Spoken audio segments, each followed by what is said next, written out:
Hey, what's going on, everybody? Welcome back to another video. And today, this is just a highlight from one of my streams that I did recently, reacting to the EmpLemon video. And so, yeah, if you guys like videos like this, let me know in the comments, and liking and subscribing. I appreciate it, and hope you guys enjoy. Point of making movies. There are many answers to this question, ranging from the creative to the persuasive. But in this day and age, the motivations of the film industry at large come down to something far more cynical. The truth is that the average movie only sees the light of day for one reason: another five-letter word that starts with M. Money. Uh-oh, looks like we just ran out of funding. Well, guess we better queue up some You did? attractions. In a world with lackluster web applications, one browser will rise. Do you remember Opera?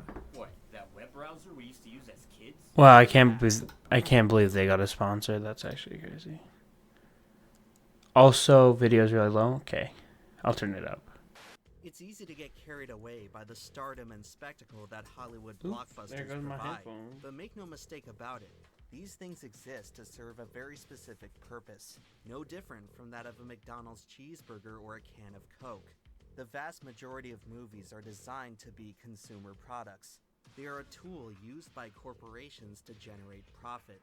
The most fundamental aspect of business is being able to make Is more the than you volume good, spend. Mark? And before a single frame of film is shot, its investors must have confidence that whatever they're funding is an asset. What and movie not is a that? That's liability. Despite fulfilling the same general that's, economic function, the way in which films make their money Office is unique Space, to most right? other consumer goods. It's good. A single successful Office movie Space. is potentially more valuable than selling 10,000 cars or 10 million sandwiches. With so much revenue tied up in just one product, it completely changes the way in which producers have to approach risk. The dreaded box office bomb can be as destructive as its name suggests. The industry's biggest flops have ruined careers, bankrupted companies, and have even led to the extinction of entire genres of storytelling. Bruh. Most Hollywood studios hesitate to swing for the fences, because the risk of striking out is often catastrophic. Keeping the playbook safe and predictable is usually what's best for business, even if it comes at the cost of artistic integrity. There's no need to... Well, cause think about it, like the movie or the TV show is just one product, right? So people pay to watch the movie or the show, but it's not just the movie that they're making money off of. They're making money off of merchandise, especially. I feel like TV shows or movies, they they make more money off of merchandise than they do the actual like show themselves. Like, think about it. Actually crazy. reinvent the wheel I when think the it's about formula for SpongeBob. success is already set in stone. The highest grossing films in history tend to have a few things in common. As it turns out, 2023 has seen not one, but two new entries to the coveted list. The Mario movie, featuring the most recognizable video game mascot of Mario. all time, and the Barbie movie, featuring the most recognizable toy mascot of all time. When you add in Harry Potter, the most recognizable literary mascot of the 21st century, you may start to notice a pattern. The most profitable films don't tend to be very original. While it's somewhat amusing to see adaptations reproduce their source material with varying degrees of faithfulness, it's tough to ignore that most of the heavy lifting to establish these brands had already been done long ago. In For general, real. audiences are drawn to what's familiar. This logic applies to adaptations as well as sequels, which over time have become even bigger Bro, cash literally, adaptations are actually huge. Like, what's in it? Like, League of Legends, right? League of Legends, League of Legends is huge, right? And there's so many League of Legends players. So think about it, guys. We're gonna capitalize off this. We have a huge game. We have a lot of people playing this huge game. Let's go ahead and get them over to Netflix where they can watch the show. Make them pay for it, right? Make them pay for it to watch the show. Boom. Money, money, money, money. Right? Absolutely crazy. The original Top Gun is not... Like, it kind of feels like sometimes like the movie itself or the product itself is more of an advertisement for something else that can be even huger than the actual thing itself. Like it's a main platform, right? Movie theater gonna smell like that. Like literally, it's like the main platform, which is a movie, and then you have all these other side things, right? Netflix show, money, money, money, merch, money, money, money, money, money, money, money, money, like Mr. Krabs up in here, bro. Not among the top 20 highest earners, but the 2022 sequel is. The same is true. What? That is crazy. Top Gun revenue was 354 million. Then Among the top 20 highest earners, but the 2022 sequel 1.5 billion for the sequel. Bro, that's more than that's like quadruple, isn't it? Math TSV? Isn't that like quadruple the earnings? Bro. is. The same is true for Jurassic Park, Fast and the Furious, and Jurassic World 1.7 billion. How much did like the original Jurassic Park movies make? even the uncanny live-action Lion King. Bro, that made 1.7 billion? See, and even if it doesn't, the thing is though, like these things, these alternate, what could you call it? These sequels, right? Wow. These sequels, if something is so popular, these sequels are just, dude, that Lion King movie, it was bad, wasn't it? What? I never saw it. I slept both times. You saw it. Like, did you sleep in the live action one or like the cartoon? Just, you slept both times. I never saw it. He rolls in wonder. Wow, that is actually crazy. So it was bad, right? So that, and it's a bad movie, and they still made $1.7 billion. It's because the main product, The Lion King, it's the main product, and then the Lion King live action is just one of those other things that's money, money, money, like merchandise. Reboot which nobody likes, but everyone paid to go see apparently.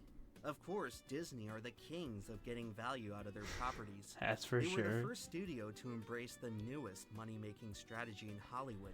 String together enough sequels and spin-offs and you get a cinematic universe, where each release induces Cinematic universe. Man, that awfully sounds like the MCU. It's not even live action, it's just CGI. Wait, is it? Wait, I thought it was live action. Is it really? Huh. I thought it was like live action, but they like CGI the mouse, of course. demand on the others. And with that, we've pretty much filled out the whole list. Oh my god. Titanic made 2.3 billion? Wow. That is crazy. This movie production company made $2.3 billion off. Wow. Except for the very top. Huh? As of 2023, the highest grossing film of all time is James Cameron's Avatar, which reclaimed the #1 spot from the Avengers after its re-release My last gosh. year. In fact, Cameron was in the director's seat for 3 of the top 5 box office milestones. For a list otherwise dominated by Wait. 3 of the top 5. Oh, I didn't realize Avatar: The Way of Water was number 3. That's crazy. So the first one made more money than the sequels. Wow. Box office milestones. For a list otherwise dominated by recycled concepts, Avatar was unique in being a totally new experience when it debuted in theaters. Business-wise, it was by far the most ambitious, spanning 15 years from concept to execution and making the absolute most of the technology at its disposal. Sometimes a little risk Wow. is necessary My to cat. earn the greatest reward. So far, Avatar's grossed just under $3 billion. With an official budget of $237 million, it produced returns of about 12 to 1. Meaning that My gosh. if, for whatever reason, you had invested $100 into the project, you would have gotten back about $1,200. Here, we find a different way Gambling, of looking at bro. a movie's profitability. While Avatar made the most total money of any film, it was far from the highest return on investment. Exploring the top of this metric puts us in an entirely different ballgame. Come here, Dusty. For What's up, years, bro? the biggest profit margin in cinema was attributed to the 1972 pornographic film Deep Throat. Huh? What? Wait. The top What? of this metric puts us in an entirely different ballgame. Hi, Dusty. For years, the biggest profit margin in cinema was attributed to the 1972 pornographic film Deep Throat. On just a Sex sales. $47,000 budget, Bryson. Bro, Mark, I know they did. And my brother is pissed about it because he's a huge Browns fan. I'm kind of a Browns fan too, but that sucks. That is absolutely crazy because the Texans are mid. Hi. That is crazy. Anyways. the project at one point reported Absolutely earnings of up to destroyed them, $600 too. million, which would have put it in the same league as Star Wars in terms of ticket sales. However, historical consensus has shed serious doubt on this claim. It turns out that the movie was distributed primarily through mafia-controlled theaters, meaning that its revenue was more than likely propped up by various other streams of income. Experts now estimate that the film made just $50 million, which still equates to an impressive return of 1,000 to 1. Hi. As for more conventional films, the rest of the 70s marked a golden age for Rocky. hyper-profitable projects. Rocky turned a budget of $1 million into a $225 million box office. The original Is that really Mad their Max first time made in years? $100 That's million off 400,000. Bruce Lee's Way of the Dragon made $130 million off just. Bro, I need to put that Christmas 130,000. tree away. But out of all the These low-budget cats just keep heroes, chomping by on far it. the greatest number can be Jaws? found in the horror genre. The remarkable success. Oh, no, of that's films not like Jaws. I'm so Halloween, Friday stupid. the 13th, and Texas Chainsaw Massacre cemented 215 to 1. Imagine those are the odds. You go to a casino or something. horror as the format to do more with less. And starting in 1993, a pair of students from the University of Central Florida hatched a plan to make the next sleeper hit, an endeavor that would eventually be known as the Blair Witch Project.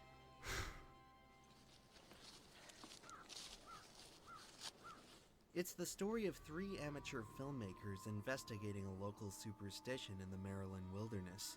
After venturing too far off course, their situation rapidly deteriorates. Before long, it's clear that they've stumbled into unwelcome territory. Miles away from civilization, they make the disturbing discovery that they're not alone in the woods. These days, Blair Witch is known as one of the defining horror sensations of its time. Far less known, however, are the incredible lengths its creators went through to keep its production as inexpensive as possible. When making a movie, there are three Well, yeah, they're literally they're just camping. Oh, that makes sense so much that they're trying to make the budget so low so that their profit will be way higher. Wow. Like that's obvious, but you know. Like they're literally camping. They're just camping. They're not even doing it like they're just, bro, you know how much safer they would be if they had something like an RV or something. I guess you can't really have an RV in the middle of the forest, but you know what I'm saying. variables that will tend to eat up most of your budget. The first and most obvious is manpower. Every aspect of production, from lighting to wardrobe to set design, Business often requires 101. its own specialized team of artists and technicians. It's not uncommon for even small-scale projects to require a headcount in the hundreds. As filming drags on, all those names in the credits quickly drive up the bill. And if that wasn't enough, Every one of those people are probably working with some kind of expensive technology that also has to be factored into the budget. Modern films are expected. Yep, and those people that run that expensive technology are expensive to run. Think about it. They went their whole life probably they've been into that kind of stuff. And so they studied it in high school, they studied it in college, they went to like they studied in university, they literally went to university to study this kind of stuff. And they have like these what are they called? Bro, chat. What is it? Bro, my brain is literally blanking so hard right now.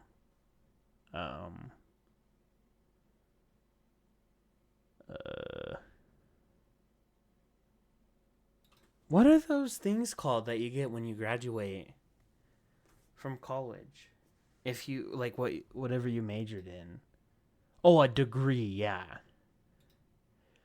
So they went to these expensive universities. They got their degree. They have that on their resume. You know how expensive that is to hire them?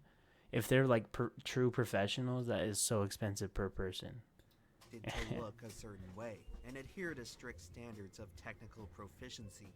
If the picture, sound, or special effects come off as too sloppy, the audience may end up dismissing the project entirely. Therefore, respectable films practically need sophisticated equipment before they can be taken seriously, which What? 40 grand doesn't just for sound that? cheap. But even if a movie meets all the technical specifications, audiences can still end up rejecting it when the creative aspects fall flat. It's easy to scoff at how much money A-list actors rake in, but as is the case with any industry, the best of the best tend to come at a premium. If you want a job done well, Yeah, because you need to if you invest have in someone talent. famous in a Altogether, movie, these you are the draw most more people. inescapable roadblocks to any film's And they're good. profitability. A production can consider itself lucky if it can manage to dodge just one of them. Remarkably, Blair Witch figured out a way to circumvent all three. To accomplish this, they would tap into the dark arts of found footage.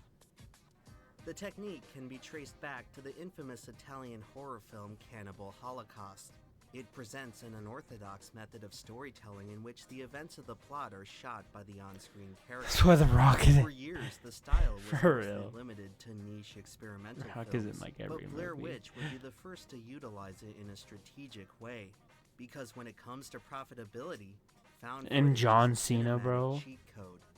When Mirek and Sanchez began the casting process in 1996, they were only interested in two criteria: improvisational skill and basic experience with operating cameras. Eventually, they narrowed down their search to three candidates: Heather Donahue, Michael Williams, and Joshua Leonard. The trio were given a rather unique responsibility. They weren't just the stars of the show, they were basically in charge of creating everything we saw on screen. During principal photography, pretty much the only manpower working on the film were these three people.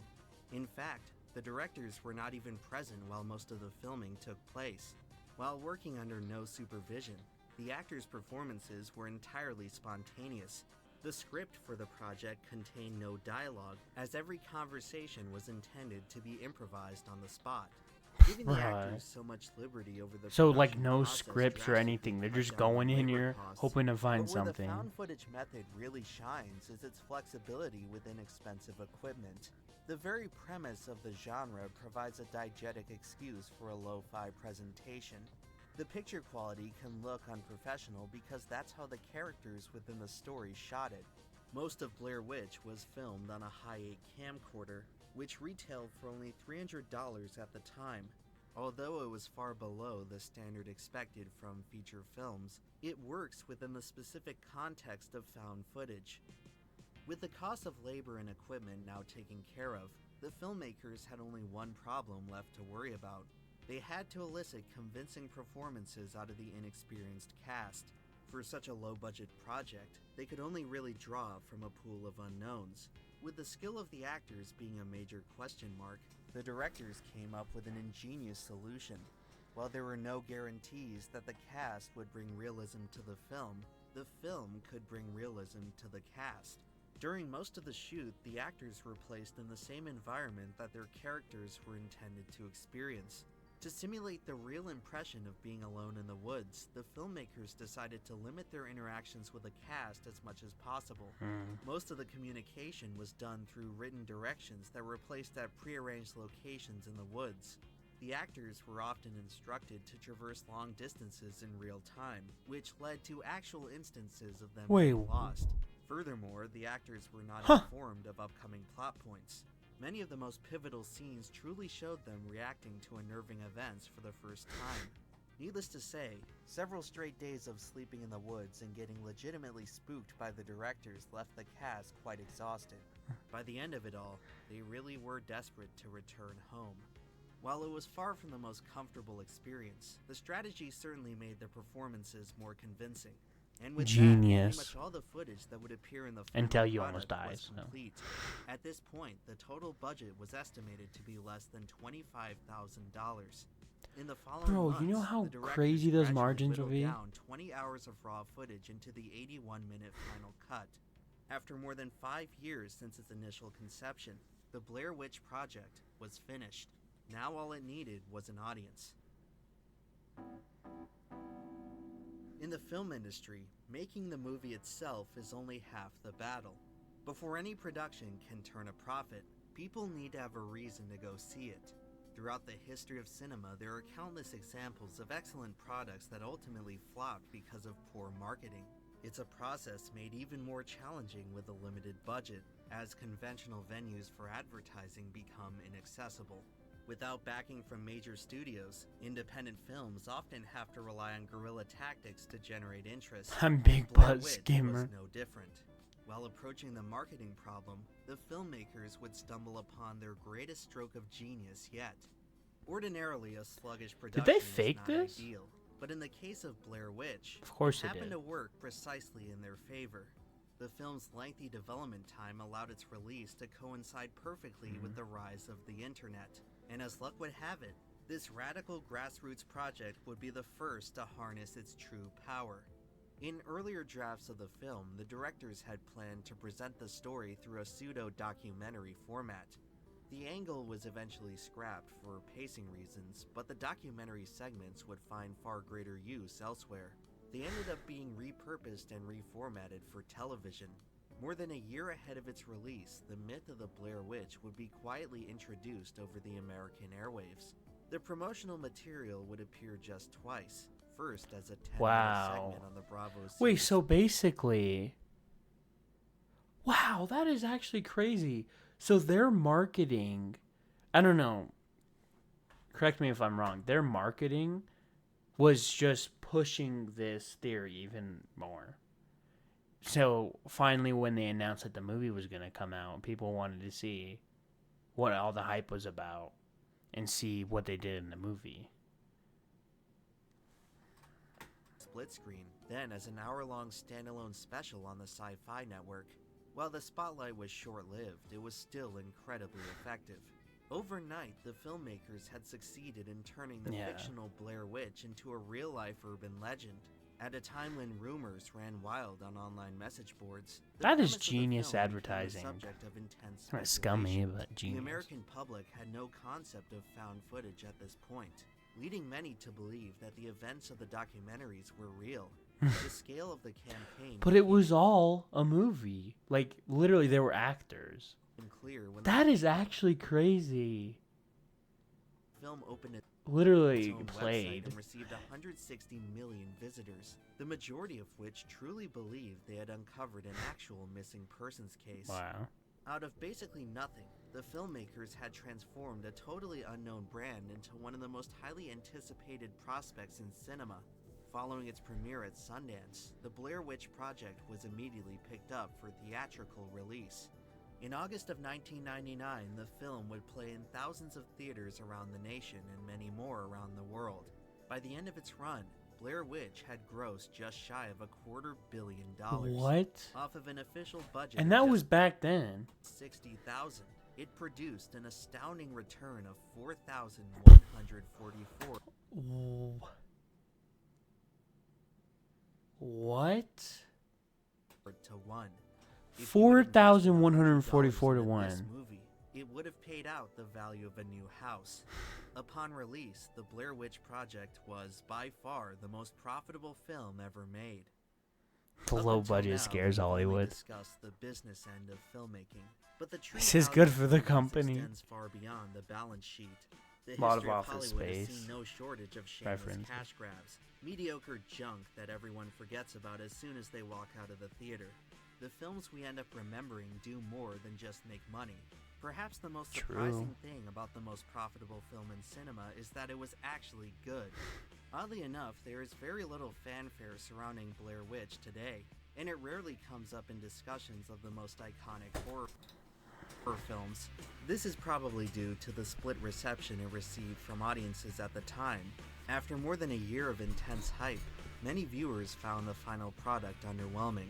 Much of the disappointment stemmed from the simple realization that the events of the film weren't actually real. What happened? While I was this just led saying much goodnight of the to my general mom. public to dismiss its merit, critics saw things differently. In a time of stagnation Giga for the chat. horror genre, Blair Witch represented something truly new. The handheld amateur camera work provided a more intimate sense of immersion that felt unique and refreshing. The film makes great use of tension, gradually escalating the conflict without ever revealing too much. Throughout the story, the true nature of the Blair Witch is kept ambiguous. When presented with the possibility of changing the film's final scene, the directors ultimately decided to keep what they had shot originally, the ending that left the audience with the most room for interpretation. This open-ended mystique has allowed the film to age gracefully. To this day, there's still a debate over whether the characters truly experienced anything supernatural. No, there is no Perhaps way. this movie's greatest success is The making film theorists, bro. Makes me want to cry. Matt Pat, why? Okay, Mark. us realize how frightening it can be to simply let our imaginations run wild. I think the late Roger Ebert put it best in his review of the film. At a time when digital techniques can show us almost anything, the Blair Witch Project is a reminder that what really scares us is the stuff we can't see. But as for the movie's overall legacy, the only thing most people did see was its eye-popping financial success. Naturally, it was bound to spawn some imitators, and in the following years, the found footage The genre Scooby-Dooby Project. became Hollywood's newest gold rush. Out of these new Found challengers, footage. the most successful were J.J. Abrams' Cloverfield and the Paranormal Activity franchise. In fact, depending on how you factor in post-production costs, the original Paranormal Activity has a claim to the title of the most profitable film. But the way I see it, it's hard not to respect what came before. Thus far, no other film has really topped Blair Witch as the defining piece of the genre. You can chalk up its success to a perfect storm of events, how it benefited from a series of extremely lucky breaks that will never be replicated. But at the end of the day, when you look beyond the pomp and circumstance, the Blair Witch Project deserves to stand on its own as a good product. Even now, 25 years later, it still has a lot to teach us. Despite a few home runs, 2023 has been one of the most unprofitable years for Hollywood. And while many are quick to blame the actors and writers strike for this, it doesn't really tell the whole story. For many years now, the industry's tried and true money-making formula has been backfiring. It appears that the days of Flop, pumping flop, out flop, recognizable flop. IPs might be over. Modern cinema has found itself at a crossroads where not even Disney can seem to figure out what to do anymore. Bro, Somewhere Disney's a monopoly. They don't need, bro. It's fine. They have enough money. along the way, the business end of filmmaking got too optimized for its own good. Throughout Hollywood's obsession of making movies $3 more billion profitable, is crazy. they forgot how to make them valuable. If you really think about it, having people pay to watch a bunch of imaginary moving pictures is a pretty nonsensical business model. If it's money you're after, you'd be far better off selling drugs, drilling oil, or defrauding investors. After a while, movies have to be more than yet another means to an end. Cinema was built off the backs of the gunslingers, the risk-takers, the visionaries who showed the rest of the world what no one else could see. The greatest filmmakers are defined not by the money they produce, but the magic they create using what little they have to work with. If Hollywood wants to turn things around, They're gonna have to learn how to be more resourceful. The way things are headed now, they might be Blue left Beetle with was a no other flop too, choice. wasn't it? The future of cinema may be uncertain, but if there's one silver lining, it's that the hardest times often lead to the greatest inspiration.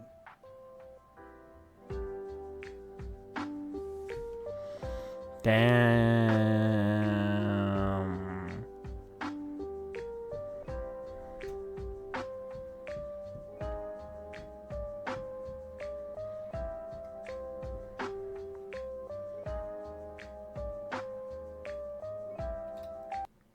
That video did feel really fast. That was a really good video. It's always so nice to watch another EmpLemon video. Like, I love EmpLemon so much.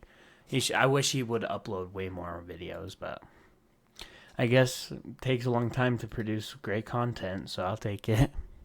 But that was a really good video. That is crazy about the Blair Witch Project. What was it? 4,400 to 1 was their profit margin. That is absolutely crazy. But they're genius. They're genius. They built off of this this theory or whatever it's called. And wow. Crazy marketing, crazy. Wow.